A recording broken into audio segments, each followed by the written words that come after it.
Hello, and welcome to today's episode of Talk on Things and Stuff. So, have you ever watched a documentary about some weird fringe religious cult? And there's a moment where the question of whether or not people in those groups know that they are in a cult. Somebody may even accuse them of being in a cult, and they're posed with the question of, am I in a cult? And they generally say, no, I'm not in a cult. I'm not brainwashed. I mean, this can be so much of a contrast between what we as outsiders see of these people and what they report from being inside a particular group that even in the exit videos of the Heaven's Gate group before something like 39 people were subsequently found having all committed suicide. The question of whether or not they were in a cult or whether they were brainwashed was brought up, and they said, of course not. We're not in a group like that.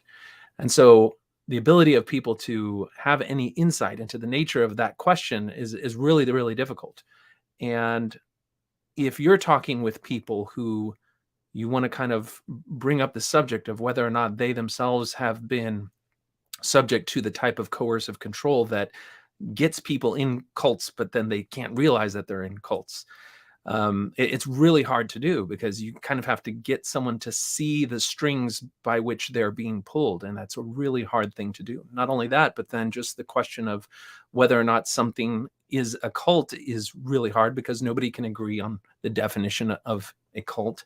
No group wants to admit that they're a cult because it's just kind of this pure word of badness that no group would ever admit to. And sometimes the word gets inappropriately tossed around and used. And we're seeing, while cults are generally thought to be religious groups, we're seeing people get out of some groups that do have an element of coercive control to them, that they look back on it and they say that is it was kind of a cult. And examples of that include certain political activist movements, certain multi-level marketing schemes, just even some corporate culture environments of certain businesses. So the question, am I in a cult or is this a cult? Turns out it's not that useful because no one wants to admit it, even people who are clearly in a group like that. And nobody can agree on what a cult actually is. But we all kind of have a sense of things that are culty. And so it's almost like this question of, is something culty? Is my group or my relationship with a particular entity, does it have culty dynamics to it? That is something that people may actually start to have a little bit of insight to, because cultiness isn't so much as a cult, because something that you still like, maybe it has a little bit of culty element to it, but that's not saying that it's a cult. So that question and the possibility of, could we find a way to get people to have insight into the cultiness of a particular group, is something that drove a project that I've been working on for some time now. And if you've followed this channel back from when it was just a website, thoughtsonThingsandstuff.com, some of the first projects that I did were analysis of Mormon General Conference talk through the lens of identifying forms of coercive control that use kind of psychological manipulations that people have started to describe as a pattern showing up in coercive totalistic groups. And I worked with Luna Lindsay, now Luna Corbden, who had written a book called I forget the title of the book, but in the course of that book, she identified a number of methods of coercive control and drew heavily upon the work of Steve Hassan, who himself had drawn heavily on the work of Robert Lifton and other people who have studied coercive control over time, and kind of distilled it down to around 30-ish different methods that you could understand and identify. And to the extent that you could identify when these methods are being used, then the extent to which they're used in a particular group gives you a sense of how strong the group matches this profile of something that is culty. But it's, when you talk about it in exact abstract terms, it's really hard to get kind of a handle on it.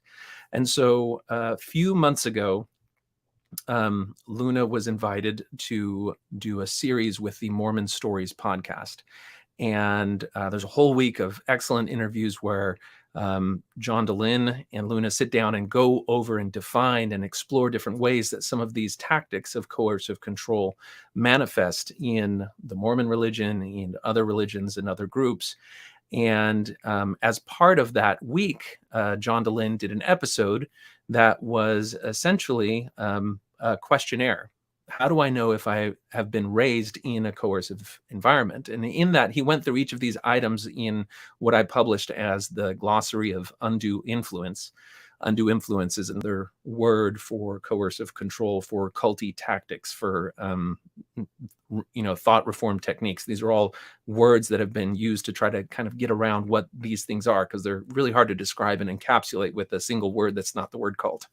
So I thought that method of doing a self-assessment was a really valuable way of trying to gain some insight into how these groups can be understood, and how you can kind of step back and have something that's a little bit more objective as a way to quantify the degree to which a group that you may be affiliated with or have been affiliated with in the past is a cult or is culty. So that brings us to today's new tool, which is a website. So you guys are free to, I've just published my first version of this, and it's a website called isitculty.com. And when you pull up isitculty.com, go ahead and add the link there. You're going to get this questionnaire. And I'm going to walk us through one type of assessment to give you a sense of what this tool can be used for. And over the next few weeks, I'm going to be interviewing people as we walk through this assessment, and they relate to us their own experience in various different groups. And hopefully over time, when we get more people from different backgrounds to give us information about their experience with these groups, we'll start to get a sense of how to compare these groups and the degree to which they have manifest these types of culty tactics in the subjective experience of the people who provide these reports. So I'm going to just walk you through the opening pages, and we'll go through what an assessment looks like. So when you open it up, it's going to have a brief introduction, and we'll just read through this. So the question, am I in a cult? This question is tough. Of course, people in healthy groups will answer no, because, well, that's true. But even people in some of the most damaging cults will also answer with an emphatic no. This is because cults interfere with your agency and identity, and they distort the very mental processes which would be necessary to see them for what they are. What is a cult? Well, it turns out that the descriptor cult just isn't very helpful for reflecting on your own experience. A better way to assess this question is to identify the deceptive and manipulative methods that cults use, and to ask yourself if your group also uses such culty methods, and to what extent. And this website is a tool to help you do just that. The assessment, is it culty? This assessment looks at 40 different methods of control used by cults, divided into the 4 main areas of control: behavior, information, thought, and emotion. You enter some basic information and then rank the frequency or intensity that you experience with each of the culty tactics while in the group. The resulting culty score is a subjective index of how intensely you experienced culty dynamics within the group. Hold on, but my group isn't a religion. Now, culty groups aren't just fringe religions. There have been controlling, unhealthy groups found in social clubs, political movements, self-help groups, personal relationships, and internet discussion forums.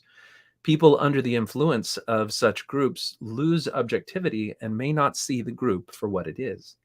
If your relationship with a group or person is culty, it will tend to shift personal agency and cognition away from you and to the group or the person in control, while exploiting very human psychological vulnerabilities that we all possess.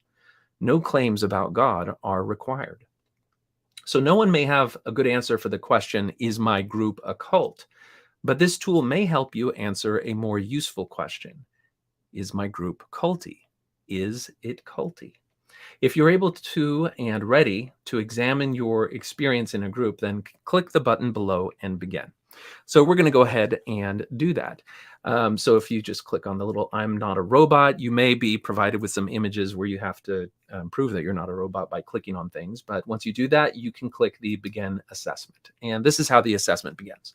So the first thing that we want to do is we want to collect some information that will help us better understand the nature of the assessment. So the first thing that we'll have you do is select what type of group. And you can see there are a number of different options here. It's a religion, a political movement, business, professional, therapy, personal relationship, whatever it is.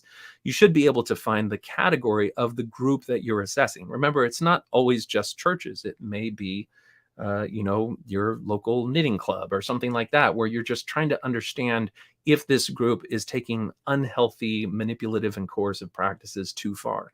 So let's just say, for the example of this, that it is we'll say it is the name of the group. And this is optional. Many people may want to do this type of assessment, but don't want to actually name the group or the entity that they're doing an assessment of. And so you don't have to actually put anything in here. We will leave that blank for now. Next is your membership status. So this is whether or not you are a current member, a former member, or an outside observer. And as I'm looking at it now, when I click on these menus, they may not show these options up on the screen with just the way that the screen sharing works. So I apologize for that, but those are the options that will pop up. So let's say that we are a former member. And next question, what was your level of commitment? When you were a member, if you were totally gung-ho all in, then you would choose absolutely commitment. If you were a member in name, but you really didn't pay attention or attend or anything, then you could say you were not at all a member. Or if it's somewhere in between, you could say that you were mild, moderately, mostly, or absolutely committed. So we'll say moderately committed. You tried to obey the rules to the best extent you could, but you didn't get too upset if you didn't go to all the meetings or attend all the rules, obey all the rules. Next is how many years you were involved: less than 1 year, 1 to 5, 5 to 10, and so on to over 50 years.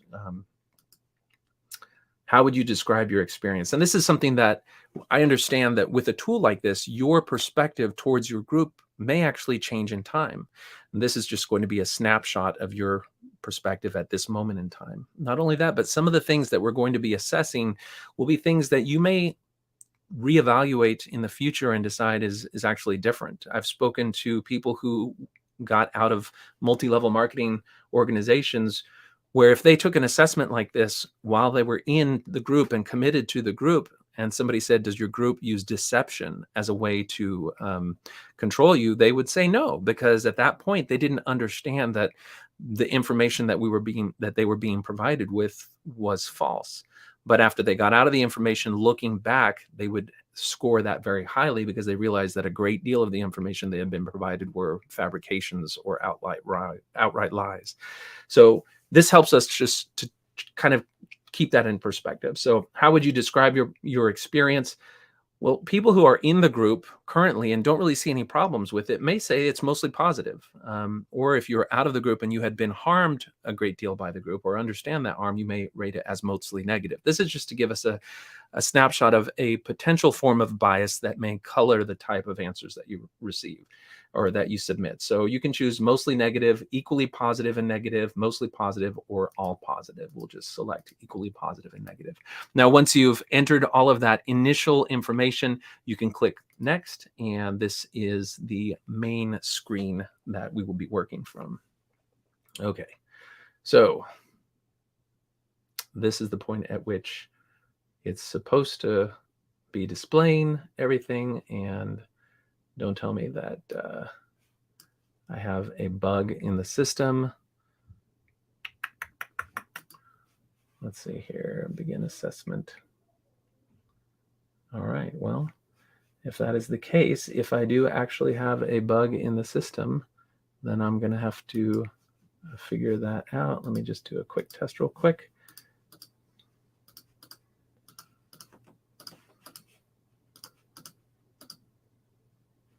Okay, so that is working. So I'm just going to shift to a different window because the beta environment is working fine. I'm not sure what the issue is with the final environment, but I will go ahead and fix that after this broadcast. So let me share a different screen. pictures, and we'll go to share screen, Chrome tab. All right, so this is the type of page that will show up. All right, so you've got a series of entries from the glossary that bring up the different items. So we'll just start at the top. So what you'll do is you'll go to each different card and you'll read the description of the method of coercive control. So in this case, time control. And I can bring up, well, we'll just say here. So the member has little time or energy to question beliefs, associate with outsiders, or examine life too closely.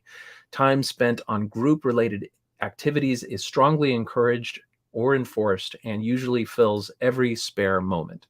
So you'll reflect on your time with the group and then just quantify whether or not you feel like your demands in terms of time for group related activities was minimal, mild, moderate, intense, or severe. I'm just going to zoom this up a little bit so that we have a little bit larger screens.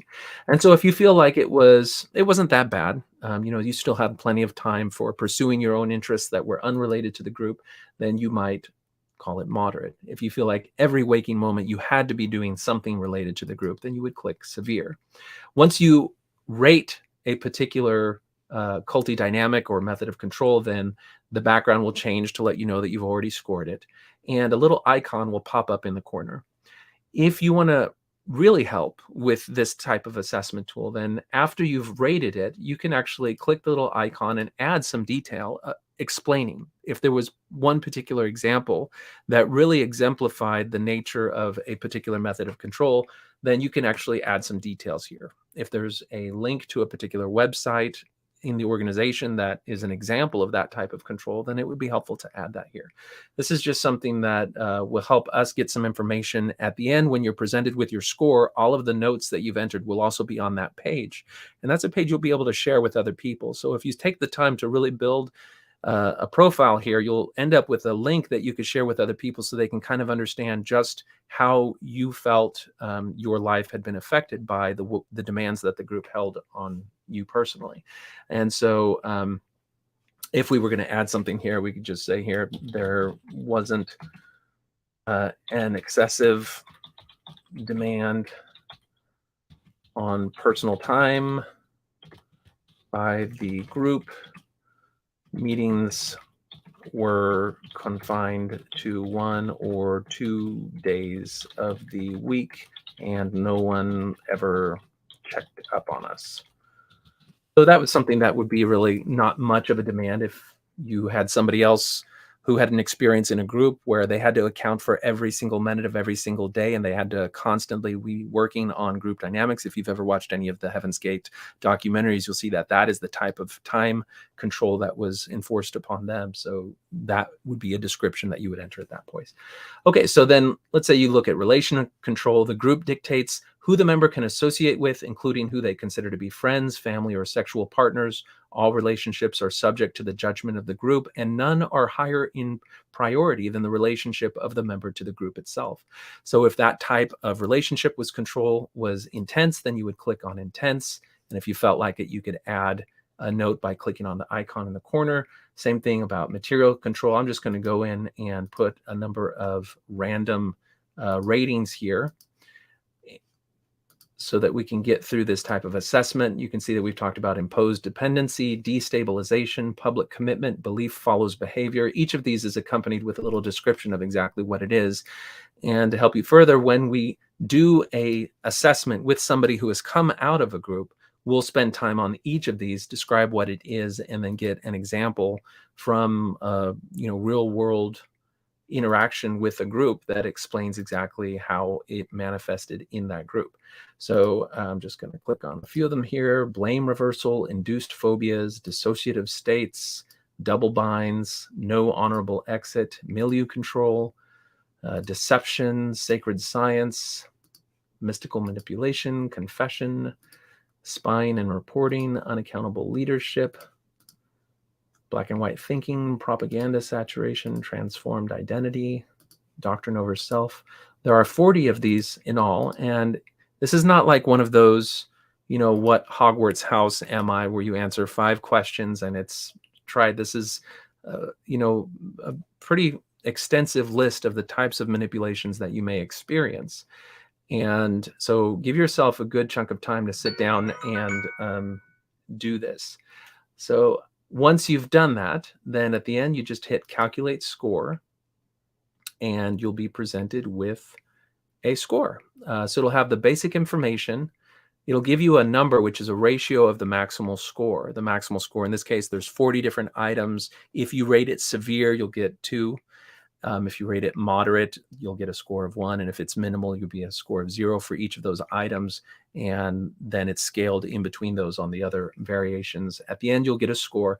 Now, there's no threshold at which you can say, I scored a 30 or a 40, therefore I was in a cult. It really doesn't work that way. It'll be more like you'll be presented with a number that is really just more useful to you right now, just to give you an index. On top of that, if you entered notes for any of the different methods, you'll see that the notes will be listed below this on the link. So your personal story in relation to each of these different methods will be listed here. And if you'd like to then share this link, you can click on any of the icons here and share it. And it'll be a unique link that will bring up the results for this particular assessment. And again, you can choose to include the name of the group or not. But that'll be a way for you to kind of share your experience and invite other people to do their own assessment. Now, you'll see that there's a radar graph here that is divided into each of the behavior, information, thought, and emotion segments. And it'll give you a sense, since I did random scores, then they're all weighted equally. But if you find that a group is particularly controlling in its behavior, then you'll notice that the behavior peak will stand out a lot more than the others. And so it just kind of gives you a way to quantify in a little bit different way the nature of the type of control that you have. Nobody believes they're in a cult. The word is loaded with emotion and tends to be divisive. Knowing the manipulations and pressures found in cults or the culty tactics is more helpful. And groups that rely heavily on these methods are the ones that people see as culty. And so that's really how this is meant to help us. Now, season 1, I'm calling season 1, is just where I'm going to introduce this tool into the ex-Jehovah's Witness community, the ex-Scientology community. There are various groups that deal with people recovering from these type of culty environments, and just try to get as many people from as many backgrounds to start to do an assessment.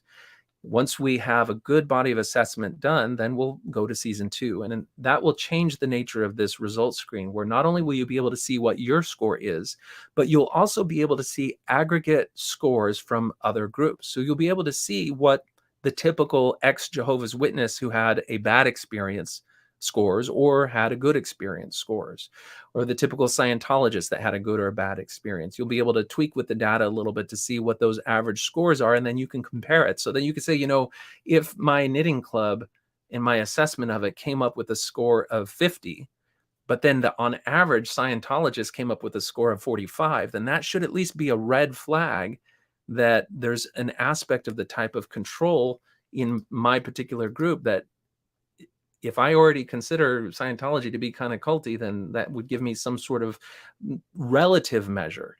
Again, none of these things are objective, and there's no formal definition or diagnosis of any of things that can tell you that that's exactly what it is, but it's just a way to give us sort of a relative quantification of it all.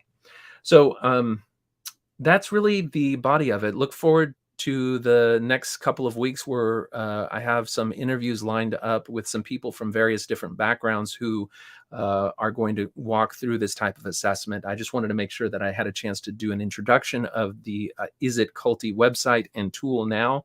And I should be able to fix the bug. I think I know what the bug is that we had there. So it should be working by tomorrow morning, certainly. And invite you guys to give it a go and give me any feedback either on Facebook or in YouTube on any bugs that pop up or anything like that. So that's it for now. Isitculty.com. It'll be working soon, and look out for some fascinating interviews in the coming months. And if you've had an experience with a group that you, looking back on, say, it was kind of culty, and you're open to talking about it, then I'd like to interview you. if it's one that we haven't, heard a lot about yet. On top of that, I'm going to be doing some interviews with people who are going to talk and reflect on their group, but they're not cults, because we want to be able to have a tool that can distinguish between coercive control and relationships that are not coercive control.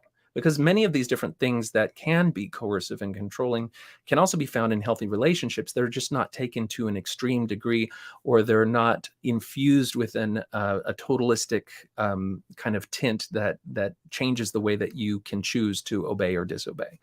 So, with that being said, until next time, this has been Talk on Things and Stuff, and I invite you to try out isitculty.com. Take care.